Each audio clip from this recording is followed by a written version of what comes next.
नमस्कार प्यारे बच्चों, आज हम सभी सूर्यकांत त्रिपाठी निराला द्वारा रचित अट नहीं रही है कविता का सारांश पढ़ेंगे।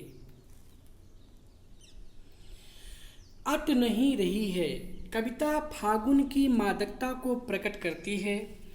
कवि फागुन की सर्वव्यापक सुंदरता अनेक संदर्भों में देखता है। मन जब प्रसन्न हो तो हर तरफ फागुन का ही सौंदर्य और उल्लास दिखाई पड़ता है। सुंदर वचनों के चयन एवं लय ने कविता को भी फागुन की तरह सुंदर और ललित बना दिया है। कवि फाल्गुन मास के सौंदर्य से इतना अभिभूत है कि उसे फाल्गुन मास की आभा समाती हुई नहीं दिखाई दे रही है। अट नहीं रही है कविता फागुन की मादकता को प्रकट करती है। कवि फागुन की सर्वव्यापक सुंदरता अनेक संदर्भों में देखता है।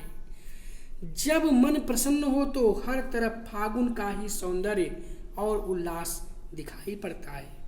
सुंदर शब्दों के चयन एवं लय ने कविता को भी फागुन की ही तरह सुंदर एवं लालित्य बना दिया है। कवि फाल्गुन मास के सौंदर्य से इतना अभिभूत है कि उसे फाल्गुन मास की आभा समाती हुई नहीं दिखाई दे रही है। चारों ओर फाल्गुन मास में प्रकृति का सौंदर्य ही सौंदर्य बिखरता हुआ दिखाई दे रहा है। कवि ने फाल्गुन मास का मानवीकरण कर दिया है।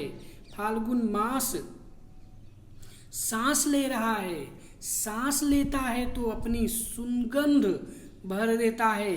इतना ही नहीं, आकाश में भी सुगंध पर लगाकर उड़ जाती है।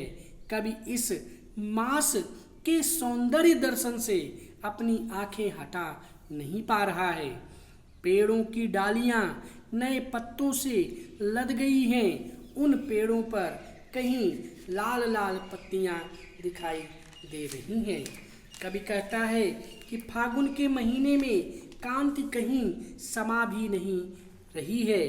फागुन में प्राकृतिक उपमानों का सौंदर्य इतना अनुपम और मनोहारी हो गया है कि वह पूरी तरह से शरीर के अंदर नहीं समा पा रहा है।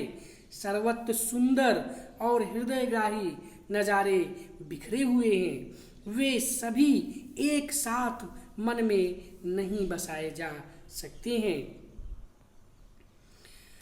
फाल्गुन मास के हृदय पर मंद सुगंध बिखेरती हुई पुष्पों की मालाएं पड़ी हुई हैं। ऐसे फाल्गुन मास की शोभा कहीं समा नहीं रही है। निराला जी फागुन को संबोधित करते हुए कहते हैं कि हे फागुन, जहाँ कहीं भी सांस ली जाती है वहीं से सुगंध आती है। फागुन ने ही सुगंध से परिपूर्ण आकाश में उड़ने के लिए सभी को पंख लगा दिए हैं। फागुन के महीने में सभी प्राणियों पर मस्ती का वातावरण छा जाता है और प्रसन्नता के कारण स्वयं को हल्का अनुभव करते हैं। चारों तरफ इतना अधिक सौंदर्य फैल गया है, यदि मैं उसे अपनी आँखों से हटाना चाहूँ तो भी मैं विवश हूँ कि चाहते हुए भी मैं अपनी आँखों को हटा नहीं सकता। इस पूरे कविता में कवि ने फागुन के महीने का बड़ा ही मनोरम और सुंदर चित्रण किया है। कवि कहता है कि जब मन प्रसन्न हो तो हर तरफ फागुन का ही सौंदर्य और उल्लास दिखाई देता है। कवि ने फागुन का महीना आने पर सर्वत्र हृदयग्राही और मनोरम वातावरण छा जाता है। मनभावन खुशबू और मनोरम दृश्य चारों तरफ छाए हुए दिखाई देते हैं। इस तरह से कवि अट नहीं रही है नामक पाठ के विषय में चर्चा करता है।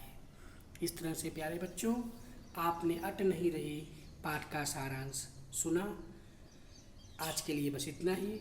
धन्यवाद।